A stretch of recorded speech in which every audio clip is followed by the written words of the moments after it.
Selamat datang di Alur Donghua. Sebelum mendengarkan, jangan lupa subscribe, like, komen, dan share ya, biar Mimin tambah semangat. Selamat mendengarkan. Setelah hampir seharian berkeliling kota tanpa gangguan, kedamaian mereka akhirnya terganggu ketika seseorang di jalan mengenali mereka. Hei, lihat ke sana, bukankah itu pemain Yuan? Seseorang tiba-tiba berteriak keras di jalan yang ramai. Satu kalimat ini saja sudah membuat hampir semua orang di sana menoleh ke kiri dan ke kanan hingga akhirnya mereka juga memperhatikan Yuan. Astaga! Ternyata dia benar-benar dia. Apa kau yakin itu benar-benar dia? Bagaimana jika dia penipu lain dan hanya berpura-pura menjadi pemain Yuan dengan penampilan tertentu? Pil pengubah. Awalnya aku juga berpikir begitu, tapi lihatlah wanita cantik di sampingnya. Itu Yurou, adik perempuannya. Bagaimana jika dia juga seorang penipu? Siapa yang cukup gila untuk mengerahkan begitu banyak usaha berpura-pura menjadi pemain Yuan? Kamu tidak akan percaya, karena perubahan di dunia menjadi kebiasaan umum bagi banyak orang untuk meragukan identitas orang-orang berpengaruh. Terutama pemain Yuan, yang berada di puncak daftar selebriti saat ini. Bahkan, merupakan keajaiban bahwa ia berhasil menghabiskan seharian penuh bersama Yurou tanpa disadari. Apakah kau benar-benar pemain Yuan? Kumohon katakan padaku kau bukan penipu. Bolehkah saya meminta tanda tangan Anda? Aku adalah penggemar nomor satumu, pemain Yuan. Silakan jabat tangan saya. Hampir semua orang di jalan itu bergegas menemui Yuan, langsung mengelilinginya dan Yurou. Ah, seharusnya aku memakai topengku, Yuan menghela napas. Inilah sebabnya aku jarang keluar rumah akhir-akhir ini, Yurou menggelengkan kepalanya.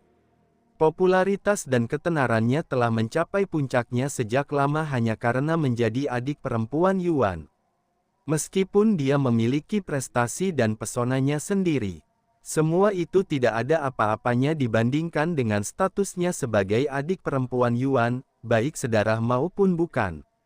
Yurou, pegang tanganku. Suara Yuan tiba-tiba bergema di kepalanya. Dia tidak mempertanyakannya dan langsung meraih tangannya. Sesaat kemudian, kedua sosok mereka mulai melayang dari tanah dan melayang di atas kerumunan yang terkejut. Dia terbang. Dia benar-benar pemain Yuan yang asli. Itu tidak membuktikan apapun. Siapapun bisa mencapai Grandmaster Roh saat ini dengan cukup uang. Sial, bagaimana bisa seseorang begitu tidak percaya? Aku tidak akan heran jika kau meragukan identitasmu sendiri. Yuan mengabaikan kerumunan dan terbang pergi bersama Yurou, dengan cepat menghilang dari keramaian itu. Ini mengingatkanku pada waktu itu ketika kita menyelinap keluar untuk bermain di taman terdekat, dan kau dikenali oleh seseorang. Jika kita tidak segera berlari, penggemarmu pasti sudah mengepung kita. Pada akhirnya, kita hanya berhasil bermain kurang dari 5 menit di taman itu. Yurou terkekeh sambil mengingat beberapa kenangan masa lalunya. Yuan tersenyum dan berkata, aku juga ingat pernah dimarahi habis-habisan karena ulah kecil itu. Setelah hening sejenak, Yurou bergumam, orang tua kita. Aku penasaran di mana mereka sekarang dan apa yang telah mereka lakukan sejak menghilang dari hidup kita. Bagaimana denganmu, kakak Yuan? Apakah kau sering memikirkan mereka? Mendengar pertanyaannya, Yuan menjawab dengan tenang dan acuh tak acuh. Sejujurnya, aku bahkan tidak memikirkan mereka sedetik pun sejak pertemuan terakhir kita. Namun, karena kau menyebutkan mereka, kurasa aku sedikit penasaran tentang keberadaan mereka. Tapi jangan salah paham, aku hanya penasaran, bukan peduli. Karena tidak mendapat respons, Yuan mengalihkan pandangannya ke arah Yurou, yang tampak murung dan menunjukkan ekspresi berpikir di wajahnya. Jika kamu khawatir, aku bisa mencoba mencarinya. Aku tidak mengkhawatirkan mereka. Mereka orang-orang jahat yang tidak pantas diperhatikan, seru Yurou dengan ekspresi penolakan di wajahnya. Yuan tersenyum dan berkata, tidak apa-apa jika kamu melakukannya. Aku tidak akan menyalahkanmu atau membencimu karenanya. Bagaimanapun, mereka tetap orang tuamu secara biologis. Namun, Yuro dengan tegas menggelengkan kepalanya dan berkata, aku sungguh tidak mengkhawatirkan mereka, Kakak Yuan. Sama sepertimu, aku hanya penasaran dengan keadaan mereka. Setelah hening sejenak, dia melanjutkan, meskipun, mungkin jauh di lubuk hatiku, aku masih memiliki perasaan untuk mereka. Yuan terkekeh, tidak akan terlalu sulit untuk mencari mereka. Lagi pula, hanya ada sedikit ruang bagi mereka untuk bersembunyi di tempat sekecil ini. Tidak apa-apa, sungguh. Jika kita ditakdirkan untuk bertemu lagi, kita pasti akan bertemu mereka di masa depan. Aku serahkan semuanya pada takdir. Takdir, gumam Yuan dengan suara rendah dan tidak mengatakan apapun lagi. Mereka berdua tetap diam hingga kembali ke markas teratai abadi beberapa menit kemudian. Saat mereka mendekati markas, Yuro memperhatikan bahwa suasana di sana sedikit lebih ramai dari biasanya pada jam ini. Banyak sekali orang berkumpul di gerbang depan. Pasti ada sesuatu yang terjadi. Yuro menunjuk ke arah sekelompok orang yang berdiri di luar gerbang depan dengan raut wajah khawatir. Yuan menghentikan gerakan mereka dan melayang di langit untuk mempelajari lebih lanjut tentang situasi tersebut sebelum ikut campur. Sekilas, terlihat dua kelompok yang berbeda, dengan Bai Lianhua memimpin satu kelompok. Dan seorang pemuda tegap memimpin kelompok lainnya. Mereka tampak sedang terlibat dalam percakapan yang sengit. Apakah kalian akan terus bersembunyi di markas kalian selamanya, teratai abadi? Kawanan belalang api kami menantang kalian untuk pertandingan peringkat. Karena peringkat kami lebih rendah dari faksi kalian dan selisihnya hanya 10 peringkat. Kalian harus menerimanya, atau teratai abadi akan otomatis kehilangan peringkatnya saat ini kepada kami. Teriak orang di depan salah satu kelompok itu dengan lantang. Bai Lianhua mencibir sebagai jawaban, jika kau ingin bicara soal bersembunyi, kenapa kau tidak menyuruh tuanmu keluar dari persembunyiannya? Dan datang menemui kami secara langsung daripada mengirim sekelompok preman ke depan pintu rumahku. Kau mengotori rumah kami yang indah dengan kehadiranmu yang tak diinginkan. Sepertinya Ratu Api mempermainkan kita lagi, Yuro menghela napas setelah memahami situasinya. Ratu Api, gumam Yuan sambil memasang ekspresi berpikir. Karena sudah larut malam, kami akan pergi sekarang dan memberimu 1 malam lagi untuk memikirkannya, Bai Lianhua. Jika kau tidak memberi kami tanggapan sampai besok malam, kami akan mengajukan permintaan resmi ke Asosiasi Kultivator. Jika kau tidak menanggapi atau datang untuk menerima tantangan kami, peringkat faksimu akan turun 10 peringkat lagi. Berapa peringkat faksimu sudah turun dalam beberapa bulan terakhir? 30, 40, hahaha. Pemuda tegap itu tertawa terbahak-bahak sambil menunjuk Bai Lianhua dan yang lainnya. Kedua pilihan tersebut mengharuskan kita untuk berpartisipasi dalam pertandingan peringkat, dasar bajingan tak tahu malu. Ya, apa kau pikir kau bisa mulai mengintimidasi kami karena kau mendapat dukungan dari keluarga lain? Kalau kau mau berkelahi, silakan saja. Kakak Bai, ayo kita beri pelajaran pada bajingan-bajingan ini. Bai Lianhua hanya menggelengkan kepalanya dalam diam sebelum berbalik dan berjalan kembali ke markas mereka. Melihat hal ini, kawanan belalang api tersebut segera pergi. Setelah keadaan tenang dan semua orang kembali ke tempat tinggal mereka, Yuan turun bersama Yurou dan pergi mencari Bai Lianhua. Selamat datang kembali. Apakah kalian menikmati hari kalian? Kata Bai Lianhua sambil tersenyum setelah melihat mereka. Bertingkah seolah drama di depan gerbang rumah mereka tidak pernah terjadi. Kakak senior, kami melihat apa yang terjadi di gerbang depan. Yurou langsung ke intinya. Oh, maaf kau harus menyaksikan itu, Yuan. Bai Lianhua menghela napas. Ratu Api mengirim orang-orang itu untuk menantang faksi kalian. Mengapa? Tanyanya. Mungkin hanya untuk memprovokasi dan mengacaukan kami. Keluarga kami telah menjadi saingan selama beberapa generasi. Bahkan jauh sebelum kami mencapai posisi kami saat ini, jadi kami telah berselisih satu sama lain selama yang saya ingat. Namun, mereka belum pernah seagresif ini sebelumnya. Kurasa apa yang terjadi terakhir kali telah memicu sesuatu dalam diri Ratu Api. Jadi, aku juga ikut bertanggung jawab atas hal ini. Gumam Yuan dengan senyum getir. Apa? Tentu saja tidak. Tapi memang benar bahwa saya yang menekan pelatuk itu. Dan siapa yang menyuruh Ratu Api untuk bersekongkol melawanmu dengan keluarga-keluarga lain? Dia 100% bertanggung jawab atas tindakannya sendiri. Jadi jangan berani-beraninya kau menyalahkan dirimu sendiri untuk ini, oke?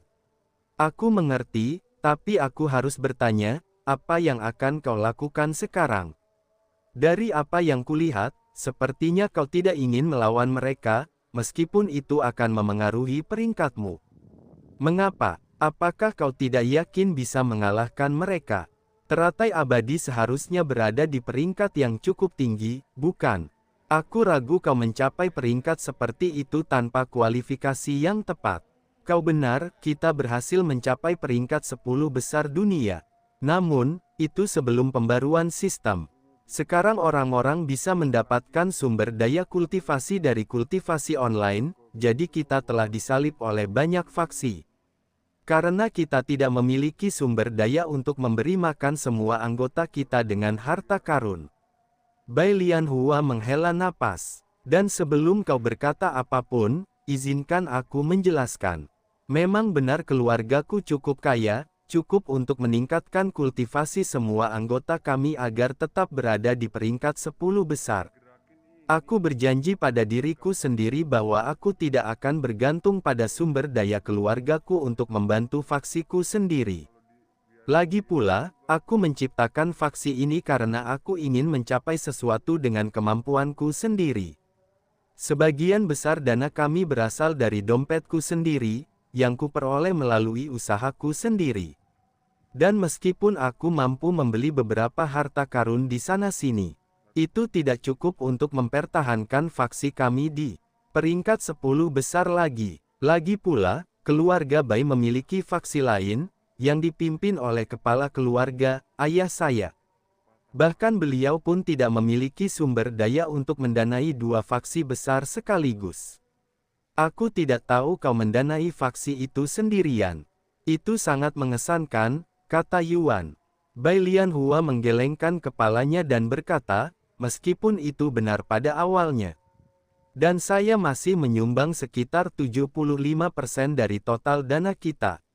Yang lain juga berkontribusi pada faksi dengan menyumbangkan sebagian penghasilan mereka sendiri dari kultivasi online. Ini adalah upaya kelompok, jadi saya tidak bisa mengklaim semua pujian sendirian. Bagaimana dengan fraksi penyegel iblis? Dari mana kalian mendapatkan dana? Tanya Yurou tiba-tiba. Yah, Yuan harus berpikir sejenak sebelum menjawab, sejujurnya, aku tidak yakin. Meixiu dulu menangani semua urusan faksi, tetapi dia digantikan oleh ibunya, yang sekarang menangani semuanya. Anggota lainnya sepenuhnya mampu membiayai kultivasi mereka sendiri, dan mereka tidak pernah meminta dana kepadaku. Meskipun aku membantu mereka dengan harta dan teknik di sana-sini, aku rasa itu tidak akan terlalu berpengaruh pada pertumbuhan mereka. Lagi pula, kami bukan faksi biasa, jadi kami tidak memiliki rutinitas yang sama seperti kebanyakan faksi. Bagaimana dengan teknik kultivasi mereka? Apakah kalian semua menggunakan teknik kultivasi yang sama seperti kami? Tanya Bai Lianhua. Tidak, kita semua memiliki teknik kultivasi masing-masing. Selain Meixiu dan Chu Liuxiang, aku tidak ada hubungannya dengan bagaimana mereka memperoleh teknik mereka. Benarkah? Padahal kau bisa mendapatkan teknik sebanyak yang kau inginkan secara gratis. Kata Yurou dengan ekspresi ragu di wajahnya. Hah? Apa maksudmu? Bai Lianhua menatap Yurou setelah mendengar ucapannya. Yuan menjawab sambil tersenyum, aku punya koneksi dengan pemilik aneka teknik. Dan aku bisa mengambil hampir semua teknik dari sana tanpa membayar. Apa? Bai Lianhua hampir terjatuh dari kursinya setelah mendengar informasi yang mengejutkan ini. Dan Anda bisa membagikan teknik-teknik ini kepada orang lain? Tanyanya kemudian. Ya, apakah ada batasan? Setahu saya tidak. Saya bahkan bisa menjualnya jika saya mau. Itu konyol dan sama sekali tidak adil. Kau pada dasarnya punya uang tak terbatas. Bai Lianhua berdiri karena sangat terkejut. Yuan terkekeh dan bertanya, tidak juga. Aku tidak ingin merusak perekonomian dengan menjual terlalu banyak teknik. Setelah jeda sejenak, dia melanjutkan, apakah Anda menginginkan beberapa teknik? Saya bisa menyumbangkan beberapa teknik untuk faksi Anda. Mata Bai Lianhua membelalak tak percaya setelah mendengar tawaran itu. Setelah terdiam sejenak, dia menghela napas, meskipun aku sangat menginginkannya, aku tidak bisa menerima tawaranmu. Itu sama saja dengan mengandalkan kekayaan keluargaku. Yuan menggelengkan kepalanya dan berkata, kamu tidak perlu terlalu keras pada diri sendiri. Kamu hanya akan menghambat dirimu sendiri jika terus seperti ini. Belum lagi para anggota Anda. Dan Anda sudah melakukan lebih dari cukup dan membuktikan kemampuan Anda sendiri. Tidak ada yang akan menyalahkan Anda karena membutuhkan bantuan sekarang, dan itu juga bukan hal yang memalukan. Bahkan jika kau mengatakan itu, Bai Lianhua terdiam dengan ekspresi serius dan berpikir di wajahnya. Meskipun aku tidak mau mengakuinya, dia benar. Karena keras kepalaku, faksi kita telah mengalami kemunduran selama beberapa bulan terakhir. Dan moral kita secara keseluruhan telah menurun. Yang lain mengatakan bahwa semuanya baik-baik saja, tetapi mereka mungkin meragukan kemampuanku untuk terus memimpin teratai abadi secara efektif. Bai Lianhua menghela napas dalam hati sambil merenungkan kesalahannya sendiri. Saya sudah berhasil membawa faksi saya ke peringkat 10 besar dunia berkat usaha saya sendiri. Saya ingin mencapai peringkat pertama, tetapi kemampuan seseorang terbatas, terutama mengingat keadaan dunia saat ini. Dia menoleh ke arah Yurou, yang duduk di sana dengan ekspresi tenang, dan bertanya, bagaimana pendapatmu tentang usulan kakakmu, Yurou? Menurutku ini bukan keputusan yang harus kubuat, meskipun itu tawaran dari kakakku, jawabnya cepat. Aku tahu, aku hanya meminta masukanmu. Apa pendapatmu tentang posisi faksi kita saat ini? Yurou mengangguk, wajahnya serius, dan berkata, faksi kita sedang berjuang, meskipun sekilas semuanya tampak normal. Saudari-saudariku merasa frustrasi karena kami ditindas tanpa kemampuan untuk membalas. Kenyataan bahwa sebelumnya tidak ada yang bisa menindas kami membuat perasaan itu jauh lebih buruk. Saya mengerti bahwa kakak senior memiliki harga diri dan ambisinya sendiri. Tetapi mohon pertimbangkan kembali untuk menerima bantuan saudara saya. Saya rasa kita membutuhkannya, dan itu akan memulihkan semangat para saudari kita. Meskipun Bai Lianhua sudah mengetahui semua yang dikatakan Yurou, tetap saja terasa tidak enak mendengarnya dari mulut orang lain. Bai Lianhua menghela napas, kau benar. Aku sering dibilang memiliki kepribadian yang keras kepala. Maaf jika aku telah menjadi pemimpin yang tidak berguna. Tolong, kakak senior, jangan sebut dirimu tidak berguna. Kau sama sekali tidak berguna. Dia menggelengkan kepalanya dan berkata, seorang pemimpin yang tidak mampu melindungi faksi sendiri tidak berguna di mata saya.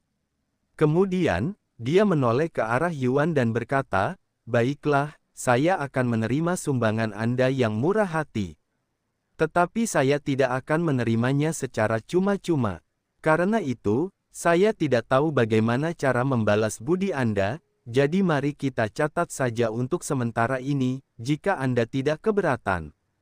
Yuan mengangguk sambil terkekeh, tentu, aku tidak keberatan. Dan karena aku tidak tahu teknik apa yang paling bermanfaat bagimu, aku akan membawamu ke aneka teknik agar kau bisa memilihnya sendiri. Tapi bukankah kau berada di surga keempat, saudaraku? Tanya Yurou. Ya, lalu kenapa? Jika kau pikir kita tidak bisa bertemu karena itu, aku bisa langsung kembali ke surga ketiga. Bukankah itu akan menghabiskan banyak sekali sumber daya? Kebanyakan orang yang telah naik ke tingkatan yang lebih tinggi tidak mampu turun, sebagian besar karena alasan itu, kata Bai Lianhua. Yuan mengangkat alisnya. Meskipun dia belum pernah mencoba menuruni tangga sebelumnya, dia selalu berasumsi bahwa itu akan gratis karena suatu alasan. Sekarang setelah kupikir-pikir, mungkin kukira itu gratis karena aku adalah penguasa tangga menuju surga, tapi mungkin tidak demikian bagi orang lain. Saya belum pernah mencoba turun sebelumnya. Berapa biaya rata-rata untuk turun?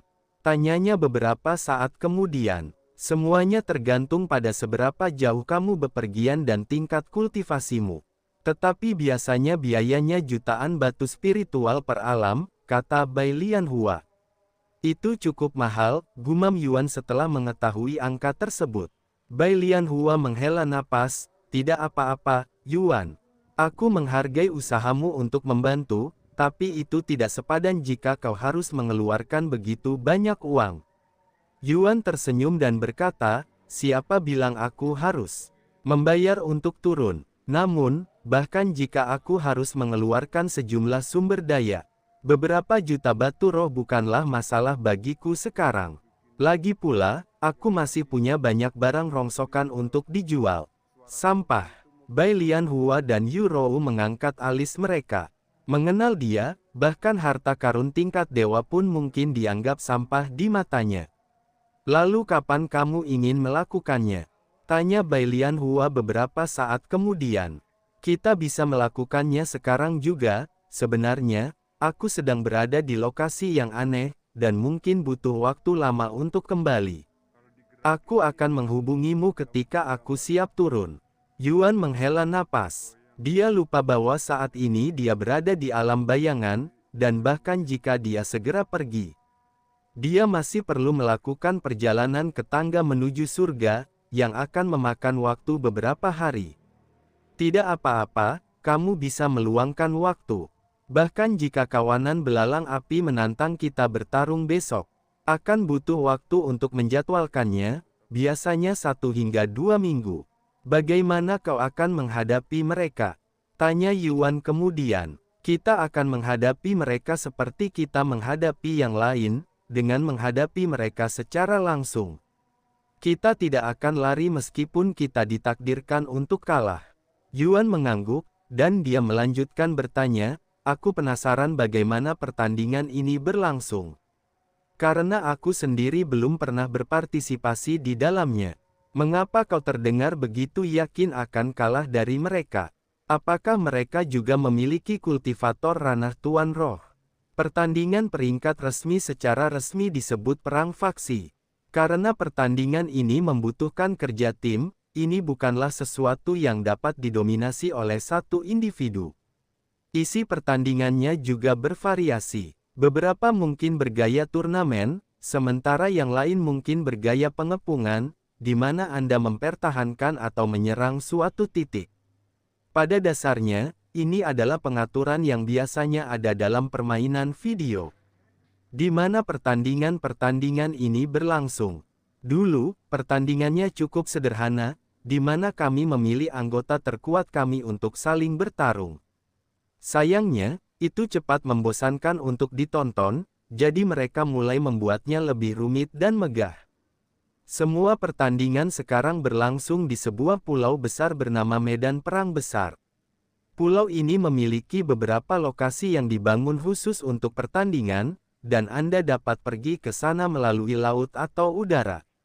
Ini juga alasan mengapa dibutuhkan waktu lama untuk menjadwalkan sebuah pertandingan. Meskipun begitu, saya harus mengakui bahwa itu sangat menghibur untuk ditonton dan mendapatkan banyak penonton, jelas Bai Lianhua.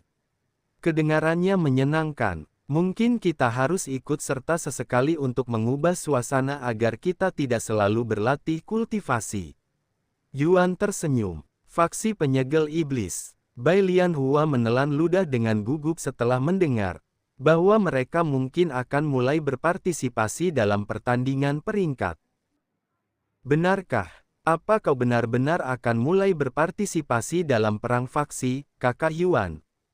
Seru Yu Rou dengan penuh semangat. Dia mengangguk, ya, sepertinya menyenangkan.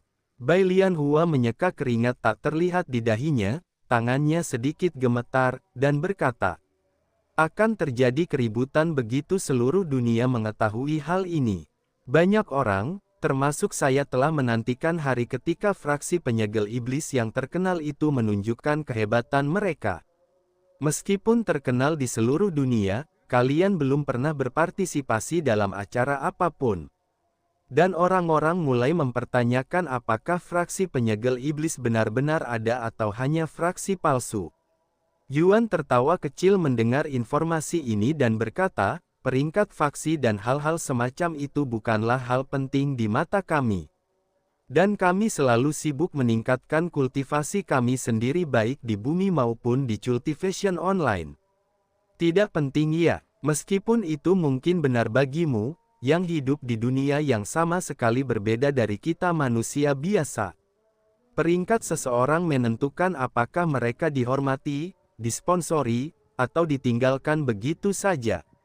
Dan memiliki sponsor sangat penting, karena banyak faksi, termasuk faksi peringkat atas, bergantung pada mereka untuk bertahan hidup dan berkembang. Apakah teratai abadi punya sponsor? Tanya Yuan. Dulu kami punya beberapa, tapi aku menolak dukungan finansial apapun dari mereka. Agar mereka tidak berdampak sedikit pun pada faksi kami, bahkan jika mereka tiba-tiba menghilang dari hidup kami suatu hari nanti. Keputusanku terbukti benar karena semua sponsor kami berhenti mendukung kami secara bersamaan bulan lalu. Itu akan sangat memengaruhi operasi kami jika kami bergantung pada mereka. Dan aku berani bertaruh seluruh tabunganku bahwa Ratu Api ada hubungannya dengan itu. Bai Lian Hua bergidik membayangkan faksi mereka terpaksa tutup karena kekurangan dana secara tiba-tiba. Begitu ya, aku mulai memahami ekonomi faksi sekarang. Sejujurnya, aku membuat faksi ini secara spontan. Aku menginginkan tempat untuk teman dan keluargaku, tempat yang bisa kami sebut rumah. Aku sama sekali tidak pernah mempertimbangkan untuk mencari sponsor atau semacamnya. Lalu bagaimana sistem peringkatnya? Benarkah kamu harus menerima tantangan, atau kamu akan kehilangan peringkatmu? Tanya Yuan kemudian. Bai Lian Hua mengangguk, ya, tetapi itu hanya berlaku jika penantang berada dalam jarak 10 peringkat dari target mereka. Ini untuk mencegah mereka yang berada di puncak sengaja menghindari perang faksi untuk memperpanjang peringkat mereka. Meskipun kita tidak harus melawan mereka yang menantang kita, kita akan kehilangan peringkat kita kepada penantang jika kita tidak menanggapi. Selain itu, sebuah faksi hanya dapat ditantang sekali sebulan oleh mereka yang berada dalam jarak 10 peringkat. Saat ini, faksi Anda berada di peringkat berapa? Terakhir saya cek, kita berada di peringkat 77, jauh berbeda dari peringkat 9 beberapa bulan yang lalu. Saya merasa frustrasi dan malu setiap kali memikirkannya, desahnya. Lalu bagaimana dengan fraksi penyegel iblisku? Yuan tiba-tiba bertanya. Sistem peringkat telah berubah drastis sejak pertama kali diterapkan. Tetapi fraksi penyegel iblis seharusnya tidak diberi peringkat saat ini. Karena kalian belum berpartisipasi dalam perang fraksi apapun. Begitu ya, Yuan memejamkan matanya dan mulai merenungkan beberapa hal. Setelah terdiam sejenak, dia membuka matanya dan menatap Bai Lian Hua, lalu menunjukkan senyum yang penuh firasat. Kau tidak ingin berurusan dengan kawanan belalang api, kan? Bagaimana kalau kami yang mengurusnya untukmu? Hah? Kau ingin menantang kawanan belalang api? Fraksi penyegel iblis hanya memiliki 11 anggota, benar? Tanya Bai Lian Hua. Sekarang sudah 12. Yuan tersenyum. Untuk mengurus urusan fraksi penyegel iblis, Mei Feng juga bergabung dengan fraksi mereka. Bai Lian Hua menatapnya dengan tak percaya dan berkata beberapa saat kemudian, aku tidak bermaksud meremehkanmu atau faksimu, tetapi kau tidak akan bisa mengalahkan kawanan belalang api hanya dengan selusin orang. Sudah kubilangkan, perang faksi membutuhkan kerja tim. Kecuali kau seorang Raja Roh atau semua orang di faksimu adalah ranah Tuan Roh, kau tidak akan mampu mengatasi perbedaan jumlah. Kita semua adalah Grandmaster Roh, tetapi kita tidak akan tahu sampai kita mencobanya. Yah, sebagian besar perang faksi saat ini adalah pengepungan, di mana dua faksi berusaha merebut markas faksi lainnya. Bahkan kau pun tak bisa mempertahankan markas dari ribuan orang hanya dengan selusin orang, kurasa. Itu terdengar seperti sebuah tantangan bagiku. Yuan tersenyum. Dia tiba-tiba mengambil ponselnya dan menekan sebuah nomor. Apa-apa yang kau lakukan, Bai Lianhua memiliki firasat buruk tentang tindakannya. Sesaat kemudian, sebuah suara bersemangat terdengar dari telepon, "Halo, ini Ketua Li. Selamat malam, Ketua Li. Apakah Anda punya waktu sebentar untuk berbicara sekarang?" "Tentu saja, aku selalu punya waktu untukmu, Yuan. Sudah lama aku tidak mendengar kabar darimu. Kuharap kau baik-baik saja." "Saya baik-baik saja. Terima kasih sudah bertanya. Ngomong-ngomong, tujuan saya menelepon adalah ini." Setelah jeda singkat, dia melanjutkan, "Faksi penyegel iblis ingin berpartisipasi dalam perang faksi. Apakah Anda pikir Anda dapat membantu saya mengaturnya?" "Apa fraksi penyegel iblis? Apakah kau serius?" Suara Ketua Li dipenuhi dengan keterkejutan dan kegembiraan. "Tentu saja, mengapa aku harus bercanda tentang hal seperti ini?" Ketua Li tidak langsung menanggapi, tetapi Yuan dapat mendengar beberapa suara aneh datang dari latar belakang. Sesaat kemudian, Ketua Li menjawab dengan suara tenang, "Kapan Anda ingin berpartisipasi dalam perang faksi? Apakah Anda sudah memiliki lawan yang Anda incar? Jika belum, kami dapat membantu Anda memasang pengumuman untuk menarik penantang." "Saya memang sudah punya lawan yang saya incar. Mereka bernama Kawanan Belalang Api." "Hah?" Setelah hening sejenak, suara Ketua Li yang tercengang terdengar lagi, apakah kau baru saja menyebut Kawanan Belalang Api? Tapi mereka berada di peringkat ke-86 di dunia dengan lebih dari 40.000 anggota. Sementara fraksi penyegel iblis hanya memiliki 40.000 anggota ya. Aku tidak menyangka jumlahnya sebanyak itu, tapi jumlah mereka tidak penting bagiku. Atau mungkin aku tidak mampu menantang mereka karena perbedaan jumlah anggota kita?" Tanya Yuan. "Terlepas dari jumlah anggota dan pangkat Anda dapat menantang siapapun yang tidak berada di bawah pangkat Anda. Tetapi faksi Anda akan berada dalam posisi yang sangat tidak menguntungkan. Dan apakah mereka menerima tantangan atau tidak adalah masalah yang sama sekali berbeda," kata Ketua Li. "Tentu saja, mereka tidak akan melepaskan kesempatan untuk mengalahkan fraksi penyegel iblis yang terkenal itu, kan? Lagi pula, kita hanya 12 orang." Yuan terkekeh melalui telepon, membuat Ketua Li benar-benar terdiam. "Apakah kalian benar-benar akan menantang Kawanan Belalang Api untuk perang faksi? Kalian mungkin harus melawan ratusan bahkan ribuan dari mereka hanya dengan 12 orang, tanya Ketua Li, suaranya penuh ketidakpercayaan. "Ya, saya serius," jawab Yuan, suaranya penuh tekad. Setelah hening sejenak, Ketua Li menghela napas. "Baiklah, saya akan mengirimkan permintaan tantangan Anda ke Kawanan Belalang Api. Tetapi sebelum saya dapat melakukannya, saya perlu mengetahui detail tantangannya. Sebagai penantang, Anda dapat menetapkan persyaratan pertandingan, seperti membatasi jumlah peserta dan mode tantangan yang disarankan. Karena ini pertama kalinya saya berpartisipasi dalam perang faksi, apalagi menantang faksi lain, bisakah Anda menjelaskan langkah-langkahnya kepada saya?" "Tentu saja. Pertama-tama, mode apa yang ingin Anda gunakan untuk melawan mereka? Kami memiliki mode pengepungan, mode pertahanan menara, mode perang, mode perebutan bendera, mode pengumpulan barang, dan mode turnamen. Karena Anda hanya memiliki 12 anggota, saya sarankan untuk menggunakan mode turnamen atau pengumpulan barang." Tetapi sebagian besar faksi cenderung menghindari kedua mode ini, karena mereka tidak akan dapat memanfaatkan jumlah anggota mereka. Koanan belalang api pasti akan menolak tantangan Anda jika Anda meminta salah satu dari mode ini. Bukankah kita tidak bisa memilih kondisi pertandingan kita? Tanya Yuan. Itu hanya berlaku jika peringkatmu berada dalam jarak 10 peringkat dari lawanmu dan kamu mengincar peringkat mereka. Karena fraksi penyegel iblis saat ini tidak memiliki peringkat, kawanan belalang api dapat menolak tantanganmu tanpa konsekuensi apapun, jadi aturannya jauh lebih longgar. Tentu saja, mereka masih bisa kehilangan peringkat mereka jika dikalahkan. Baiklah, bisakah Anda memberi saya penjelasan singkat tentang mode yang tersedia? Ketua Li mengangguk dan menjelaskan, dalam mode pengepungan, setiap faksi akan memiliki sebuah kastil. Dan tujuannya adalah untuk menaklukkan kastil lawan dan membunuh penguasa mereka untuk meraih kemenangan. Penguasa tidak dapat ikut serta dalam pertempuran atau melawan balik, hanya dapat melarikan diri.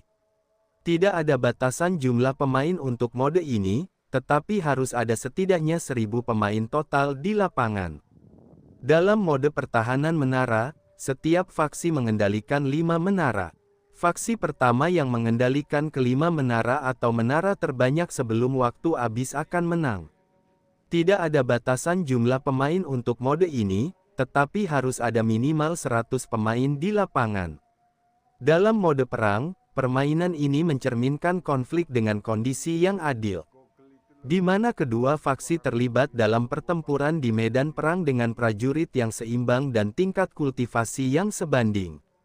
Faksi pertama yang kehilangan semua prajuritnya akan kalah. Namun, Anda tidak dapat berpartisipasi dalam permainan ini kecuali Anda dapat menandingi kemampuan dan jumlah prajurit lawan, dan sebaliknya. Anda membutuhkan setidaknya 100 pemain dari setiap faksi untuk berpartisipasi, tetapi tidak ada batasan jumlah pemain. Permainan merebut bendera mirip dengan mode pengepungan. Tetapi Anda harus mencuri bendera musuh dan membawanya kembali ke markas Anda. Sebelum mereka dapat melakukan hal yang sama pada bendera Anda. Setiap faksi dibatasi hingga 300 pemain dalam mode ini. Dalam mode pengumpulan barang, kedua faksi akan mengumpulkan barang-barang yang tersebar di lapangan yang luas dan membawanya kembali ke markas, dengan setiap barang yang diambil akan memberikan poin. Selama barang tersebut belum diambil, lawan dapat mencurinya. Pihak dengan poin tertinggi pada akhirnya akan menang. Setiap faksi dibatasi hingga 30 pemain dalam mode ini. Terakhir, namun tak kalah penting, mode turnamen. Dalam mode ini, kedua faksi akan memilih anggota terkuat mereka untuk bertarung satu sama lain di panggung tradisional. Pertarungan akan berlangsung 1 lawan 1. Pertandingan pertama akan berlangsung 1 kali, dan pemenang pertandingan tersebut dapat melanjutkan pertarungan di pertandingan kedua hingga mereka kalah. Yang pertama mengalahkan semua petarung lawannya akan menang. Setiap faksi dibatasi hingga 10 pemain. Untuk semua mode ini kecuali mode turnamen, setiap peserta akan mengenakan lencana yang mewakili nyawa mereka. Jika lencana seseorang hancur, mereka dianggap mati, tidak dapat lagi berpartisipasi dalam pertandingan, dan akan dikeluarkan dari medan perang. Ini mencegah peserta sengaja membidik leher satu sama lain, sehingga menjaga keselamatan mereka. Selain itu, senjata yang disediakan tidak dapat mengiris daging tetapi dapat mematahkan tulang. Saya terkesan. Ini cukup matang. Awalnya terdengar berbahaya, tetapi ternyata cukup aman, kata Yuan. Tentu saja, perang antar faksi saat ini mirip dengan olahraga. Meskipun ada beberapa korban jiwa, beberapa kecelakaan memang tidak bisa dihindari ketika semua orang adalah kultivator. Baiklah, beri aku waktu sejenak untuk berpikir, kata Yuan. Beberapa menit kemudian, dia berkata, mari kita lakukan mode Sige. Bagaimana dengan jumlah pemain? Anda membutuhkan setidaknya 1000 pemain total untuk berpartisipasi. Jadi dengan 12 anggota di pihak Anda, musuh Anda perlu memiliki setidaknya 988 pemain.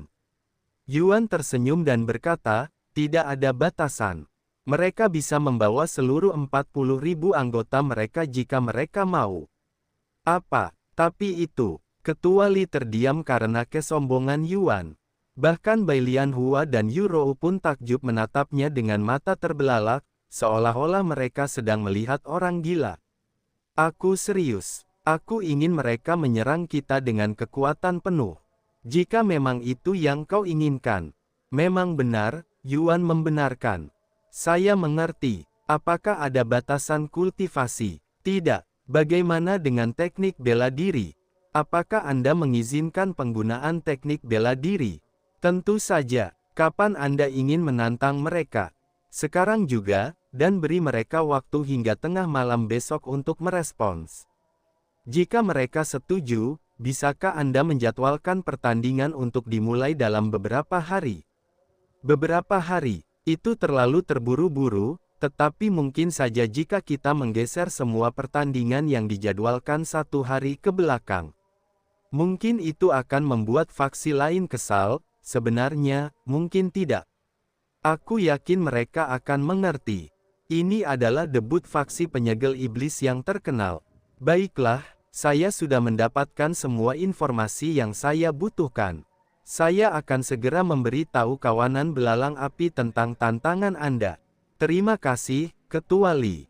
Untuk menunjukkan rasa terima kasih saya akan menyumbangkan beberapa teknik kepada asosiasi kultivator nanti, kata Yuan. Ketika Ketua Li mendengar Yuan berencana menyumbangkan beberapa teknik kepada asosiasi kultivator, dia langsung melompat-lompat kegirangan. Bagaimanapun, apapun yang berasal dari pemain Yuan pasti sangat berharga dan penting.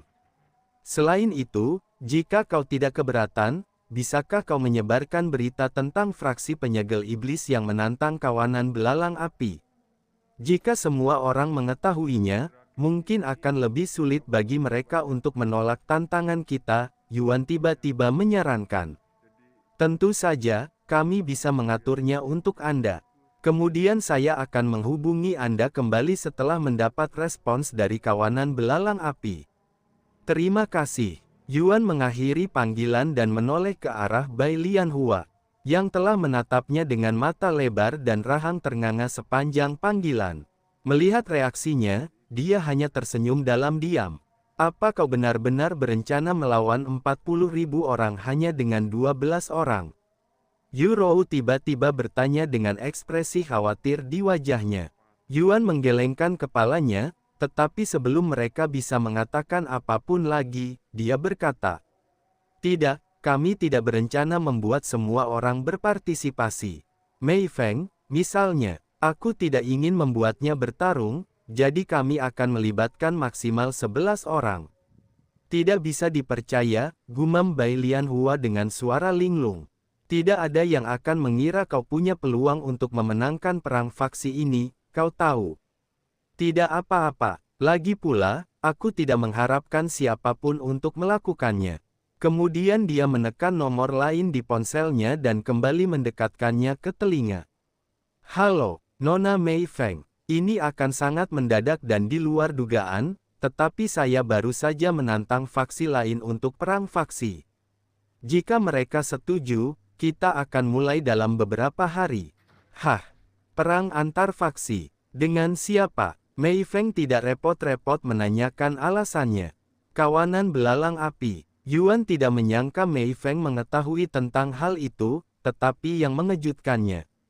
Mei Feng mulai bergumam tentang statistik mereka seolah-olah dia adalah manajer mereka. Kawanan belalang api berada di peringkat ke-86 di dunia. Bulan lalu, kawanan ini memiliki 39.500 anggota. Kawanan ini memiliki sekitar 30.000 murid roh, 9.000 prajurit roh, 300 Master Roh, 7 Grandmaster Roh, dan 1 Tuan Roh tingkat pertama. Bagaimana kau bisa punya begitu banyak informasi tentang mereka? Yuan tak kuasa menahan diri untuk bertanya.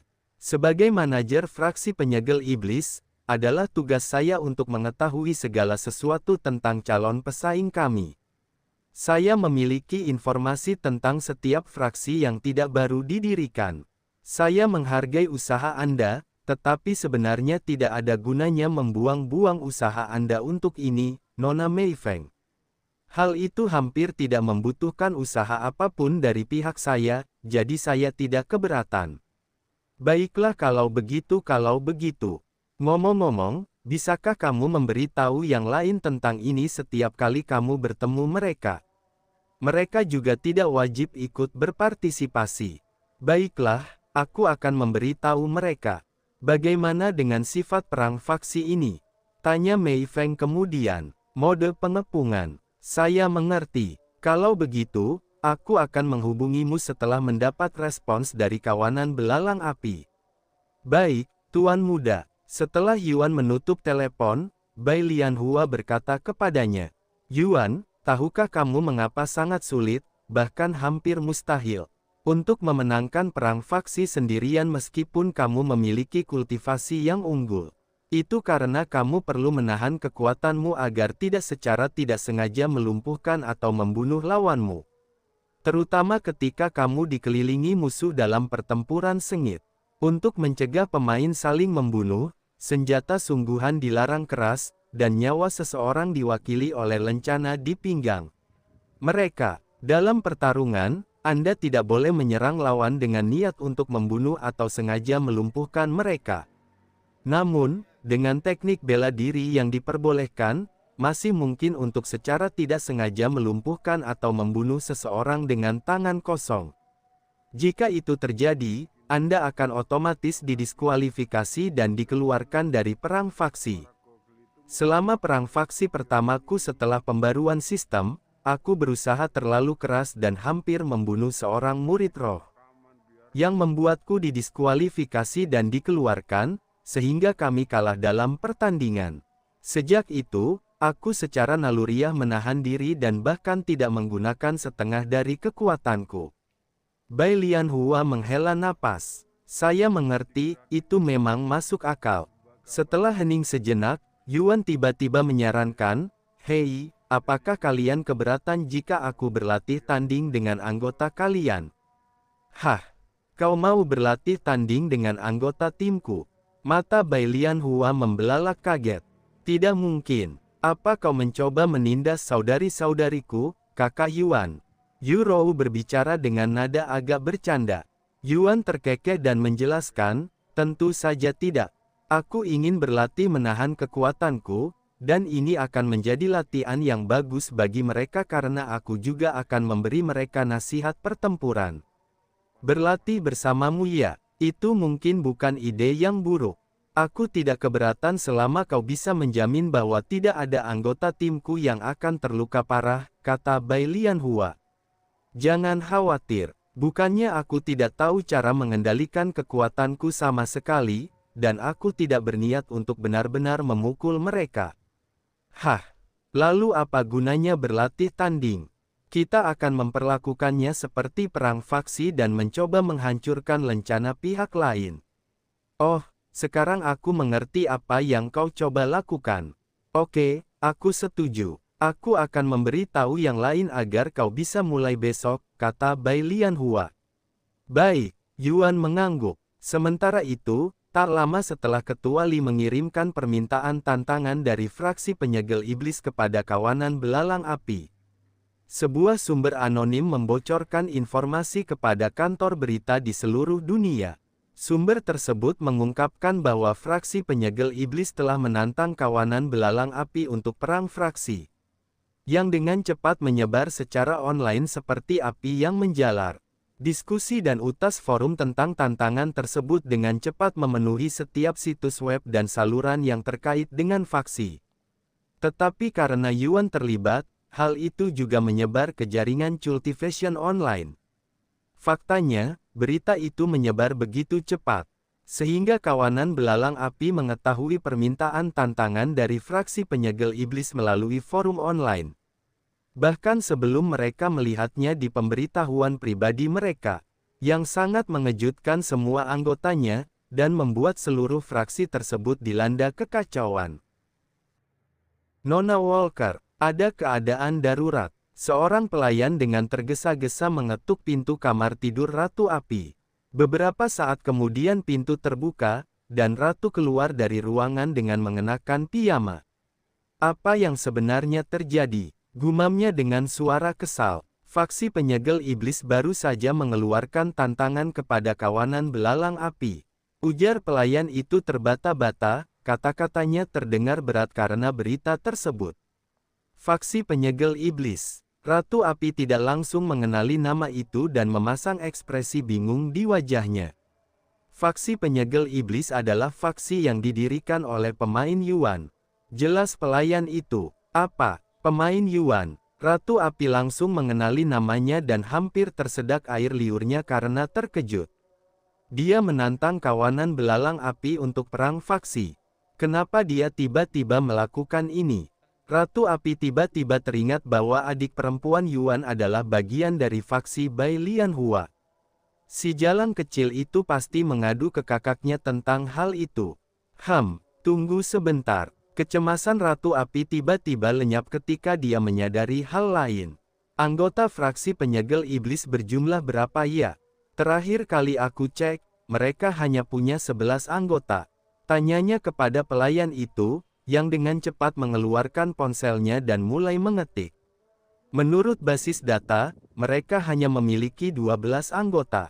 Hanya 12 anggota. Ratu Api tampak tercengang setelah mendengar informasi ini.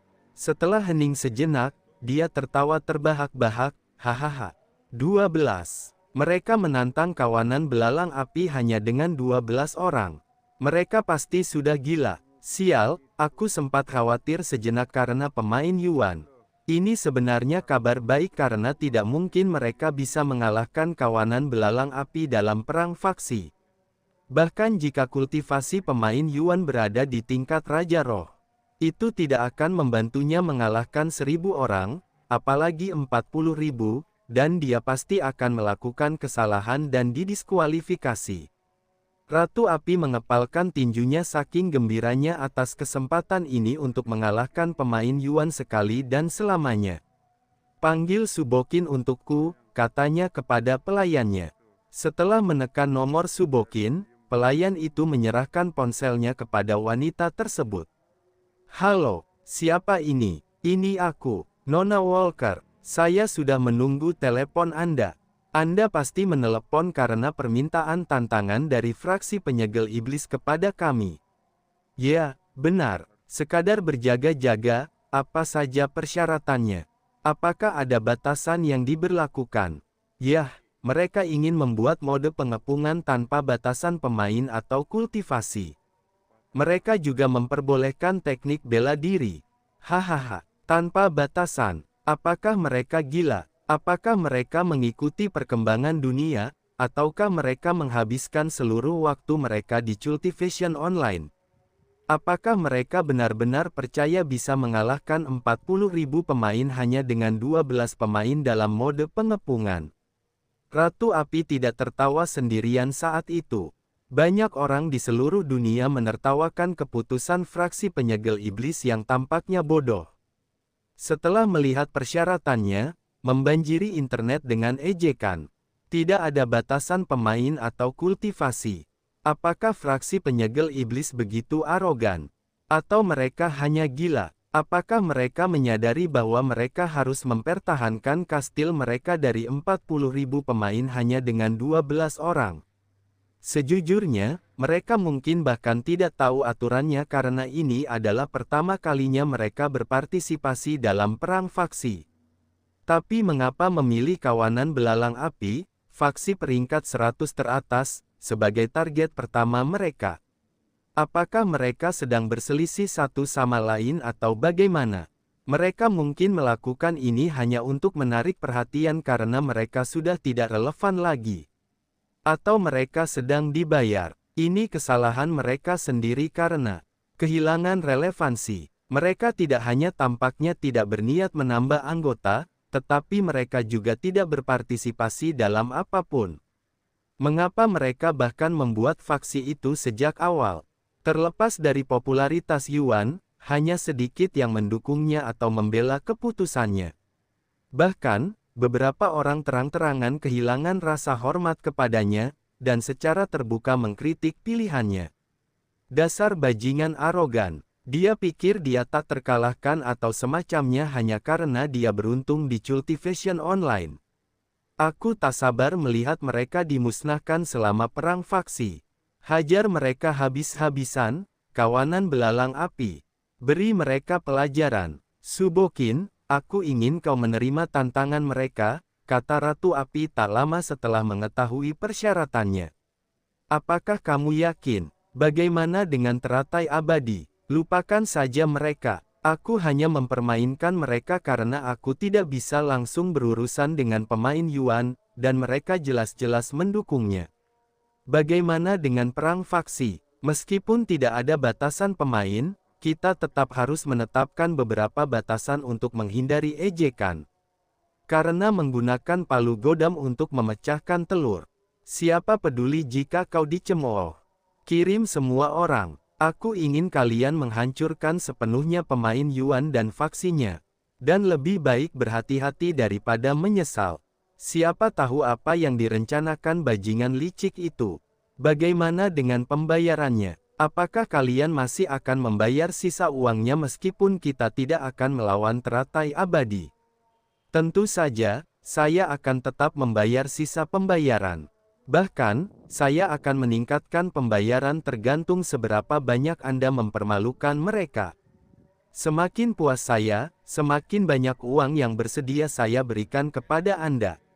Hahaha, ini hebat. Terima kasih, Nona Walker. Anda tidak akan kecewa. Subokin tertawa terbahak-bahak. Kalau begitu, saya akan segera menanggapi tantangan mereka dan menerimanya. Baiklah, beri saya kabar terbaru. Tentu saja, setelah menutup telepon, Subokin menerima permintaan tantangan dari fraksi penyegel iblis.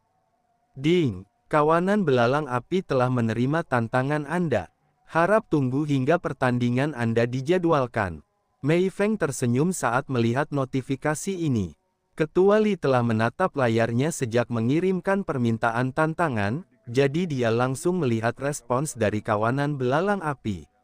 Dia segera mengangkat telepon dan menelepon Yuan untuk menyampaikan kabar tersebut. Ya, mereka telah menanggapi dan menerima tantangan Anda. Tentu saja, saya akan segera menjadwalkan pertandingan Anda, dan menghubungi Anda kembali setelah saya mendapatkan tanggalnya. Terima kasih. Ketua Li menutup telepon dan mulai bekerja di komputernya lagi. Meskipun Ketua Li bisa saja menjadwalkan perang antar faksi penyegel iblis keesokan harinya, ia ingin memberi semua orang kesempatan untuk bersiap.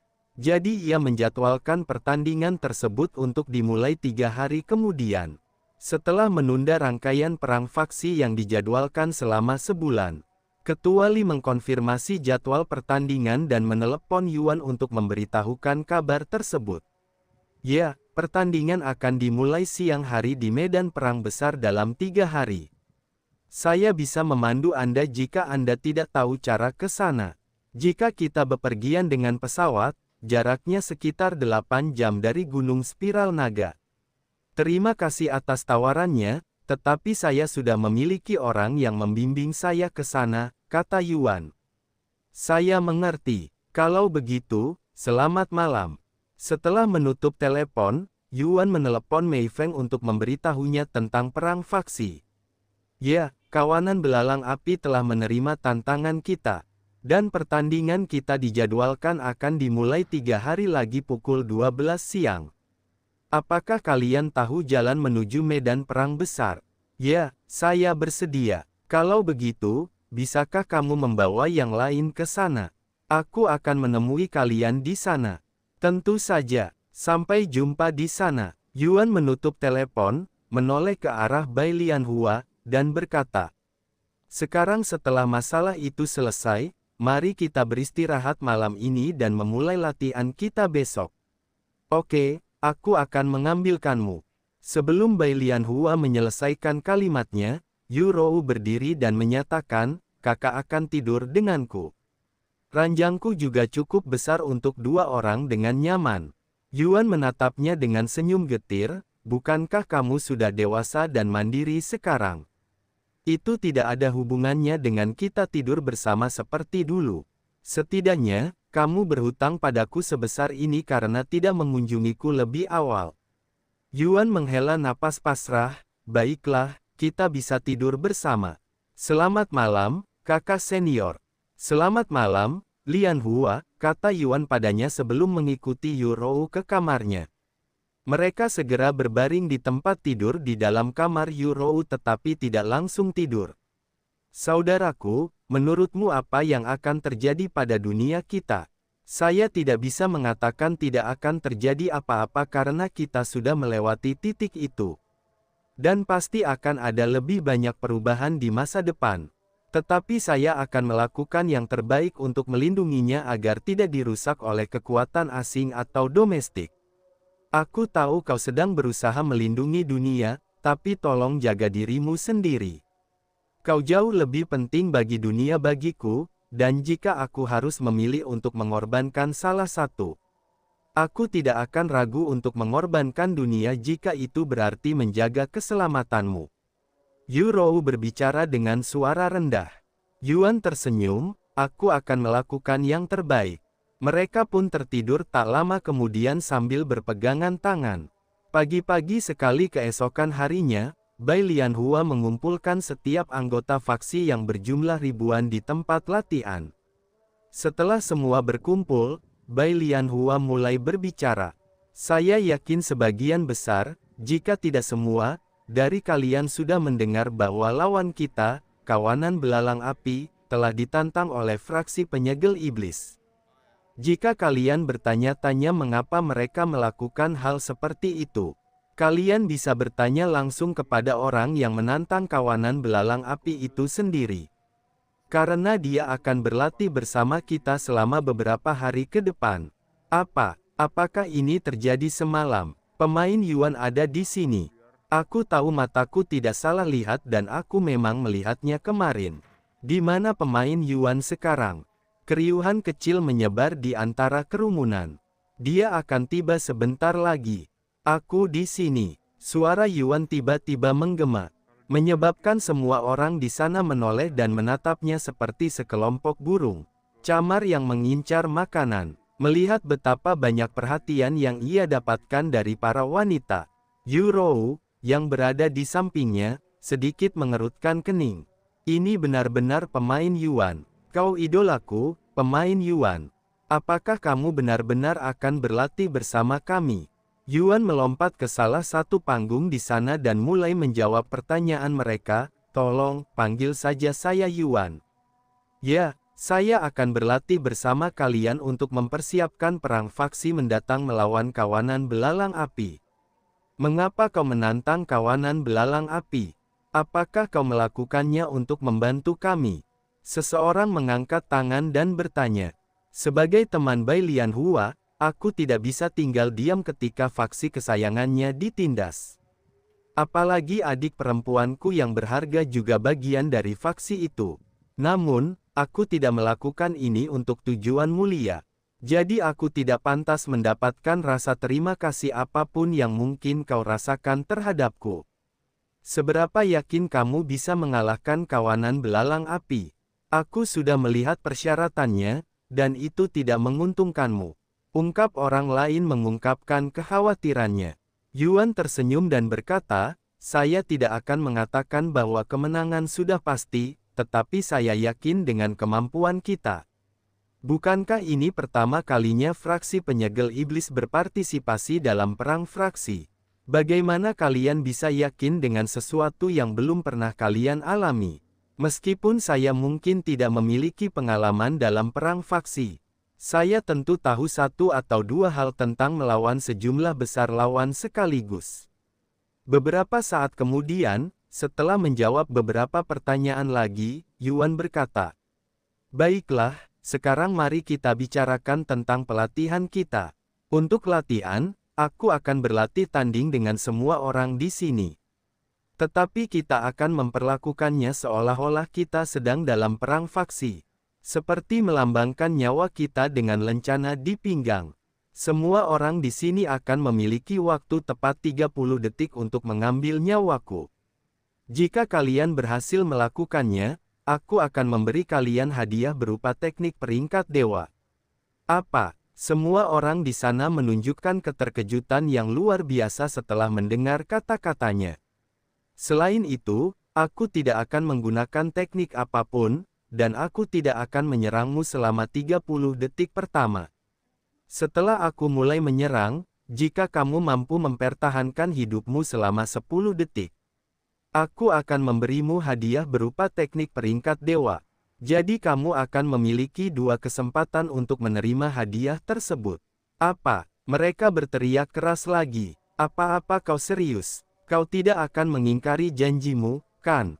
Yuan terkekeh dan berkata, aku berjanji padamu bahwa aku serius.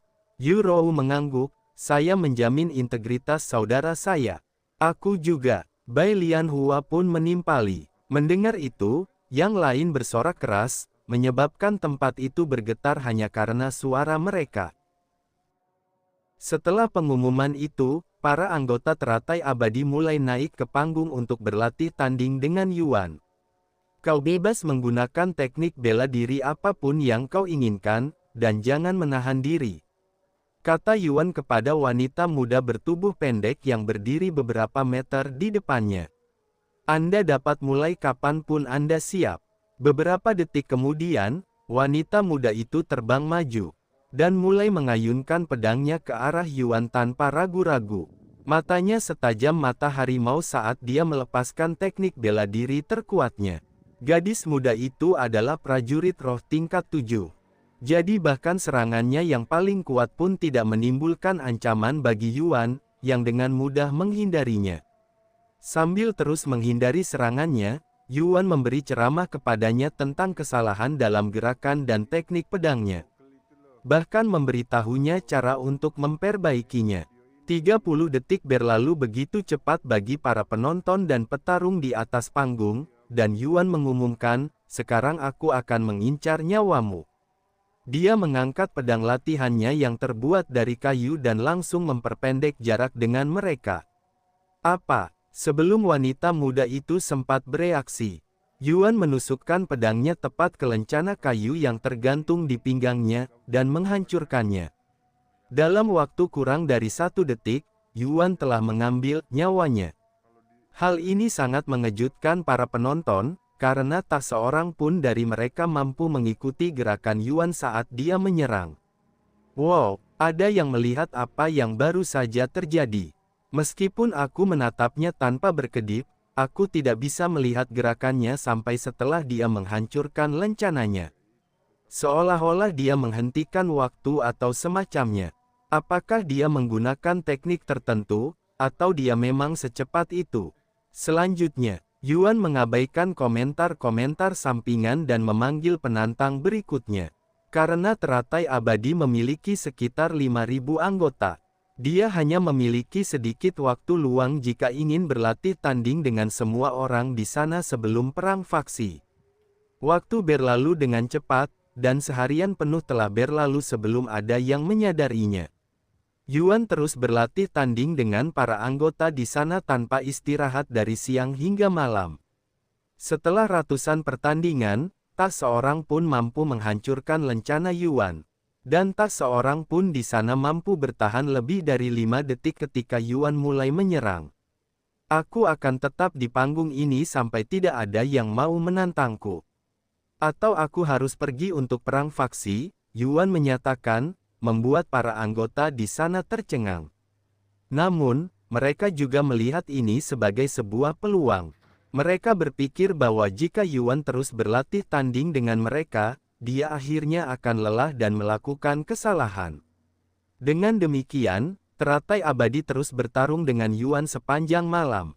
Suatu sore di hari kedua, para anggota teratai abadi memperhatikan gerakan Yuan semakin lambat. Dia juga tidak langsung menghancurkan lencana mereka. Ya, dia pasti sudah mulai lelah. Hanya masalah waktu sebelum dia kelelahan dan melakukan kesalahan. Gadis-gadis itu mengepalkan tinju mereka karena kegembiraan. dan motivasi mereka untuk mengalahkannya mencapai puncaknya. Sepanjang hari, gerakan Yuan terus menjadi semakin lambat dan lesu. Namun, tidak ada seorang pun yang mampu menghancurkan lencananya atau bertahan lebih dari 10 detik selama serangannya. Kenapa kita tidak mampu mengalahkannya padahal dia jelas-jelas kelelahan? Tapi, apakah dia benar-benar kelelahan? Bagaimana jika dia hanya mempermainkan kita? Tidak mungkin, tapi dia sudah bertarung ribuan kali tanpa istirahat.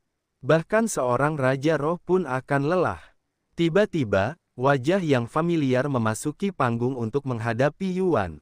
Sekarang giliran saya, Kakak Yuan.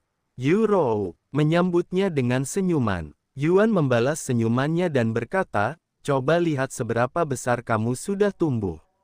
Sama seperti di Cultivation Online, senjata pilihan Yu Rou adalah kipas. Kau tahu, salah satu anggota fraksi penyegel iblis juga menggunakan kipas, kata Yuan. Ah, benarkah? Ya, jika dia berpartisipasi dalam perang faksi, kau akan bisa melihatnya bertarung. Mungkin kau bahkan akan belajar satu atau dua hal darinya. Aku tak sabar, tak ingin memberi Yuan kesempatan beristirahat sedetik pun. Yu Rou tiba-tiba menggunakan teknik gerakan untuk memperpendek jarak mereka. Gerakanmu tidak buruk, tapi kurang tajam. Yuan berkata sambil menoleh ke arah Yu Rou, yang sudah mengayunkan kipasnya ke wajahnya. Namun, di tengah serangannya, Yu Rou mengaktifkan teknik pergerakannya lagi. Sekarang aku sudah menangkapmu. Yu Rou tersenyum dalam hati ketika Yuan tidak mengikuti gerakannya untuk kedua kalinya dan masih menatap lokasi sebelumnya. Namun, tepat saat kipasnya hendak mengenai bagian belakang kepalanya, Yuan dengan santai menggerakkan lengannya untuk menangkis serangan itu dengan satu jari.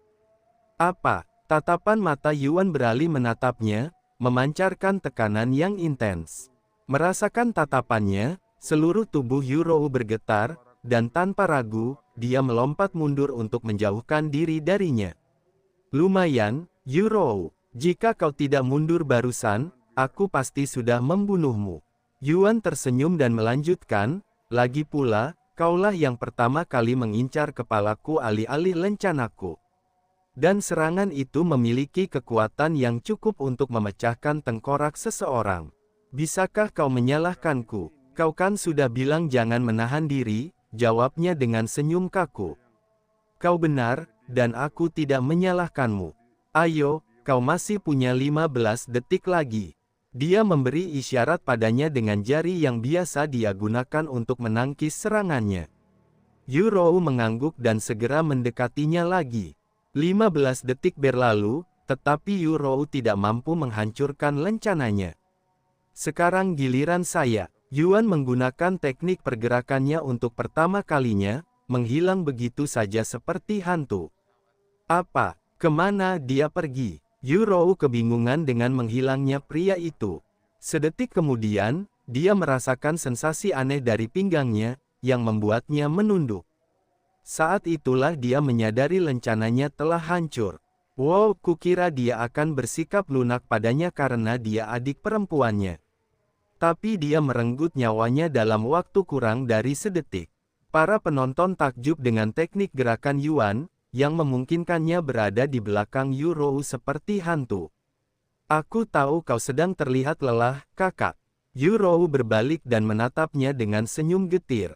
Yuan tertawa kecil, kalian mulai bermalas-malasan, jadi aku harus memotivasi kalian lagi.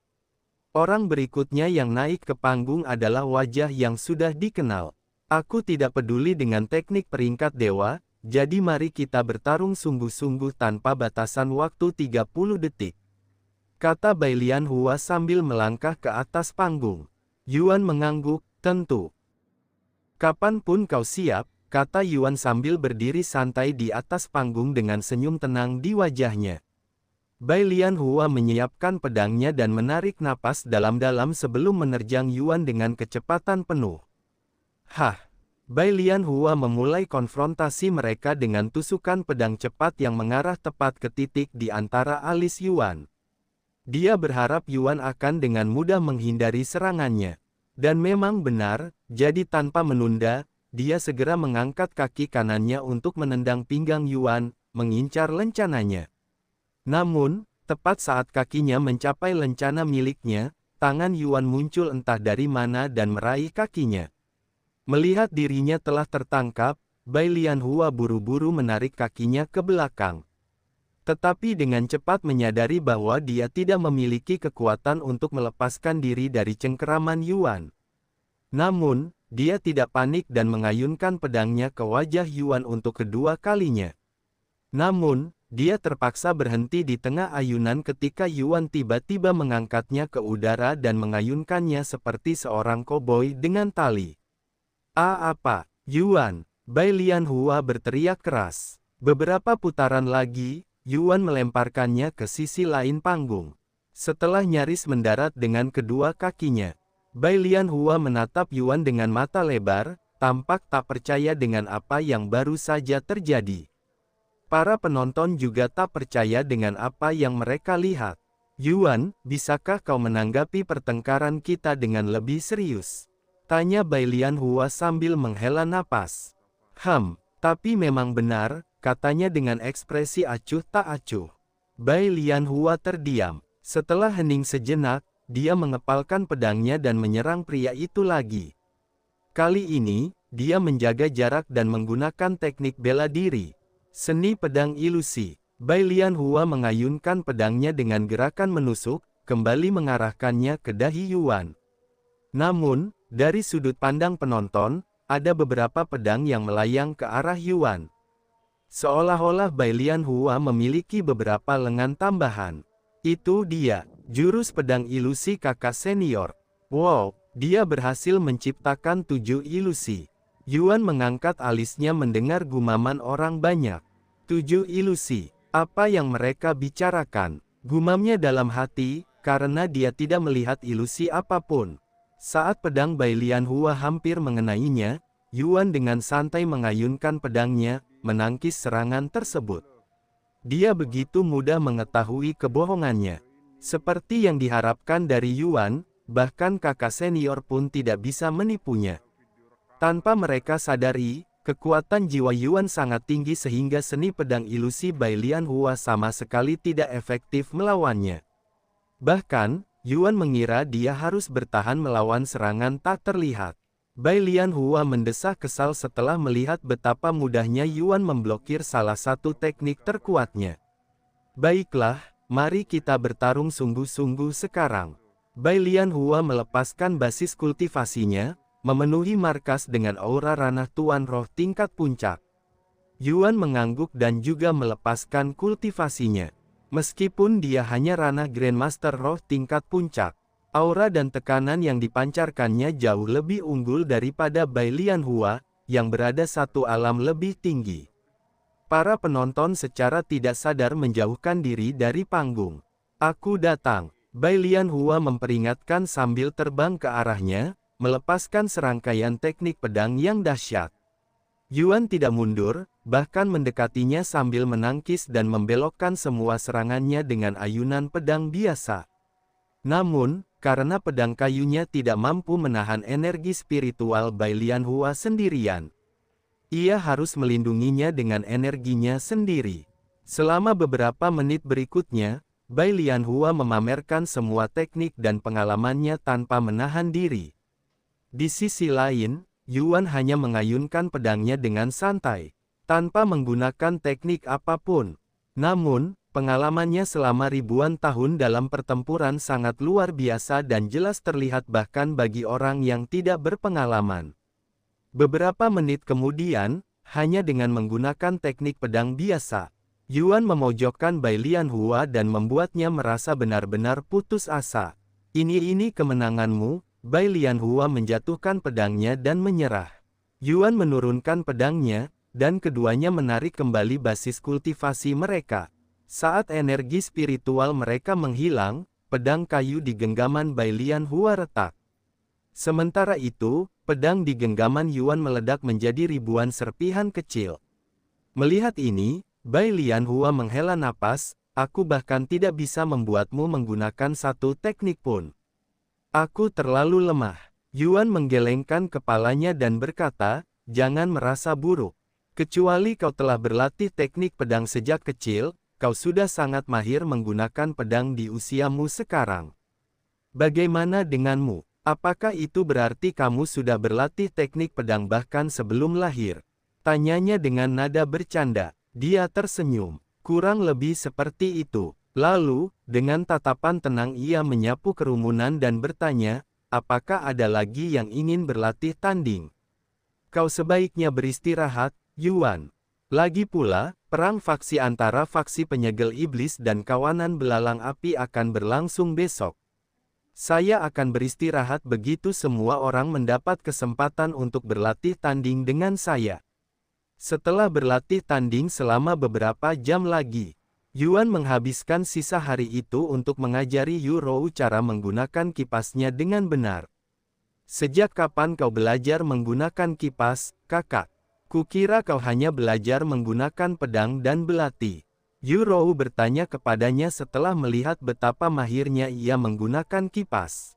Dia dengan santai berbohong, "Saya berlatih menggunakan beberapa senjata lain di waktu luang saya, seperti kipas dan tombak." Pada kenyataannya, Dewa Perang memiliki penguasaan penuh atas setiap senjata yang ada.